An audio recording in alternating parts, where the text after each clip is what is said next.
Hey everyone, welcome back to TechMan. In today's video, let me show you how you can withdraw funds from TEMU. First, let's launch your TEMU app.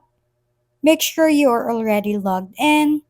Just a quick note, in order for you to withdraw your funds, you must have at least $10.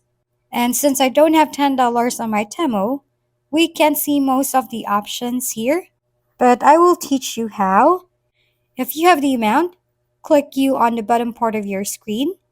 Then after that, you can see the option of cash out here. Just type in the amount that you want to withdraw. After that, select the payment method and click the cash out button. After the process, then you're good to go.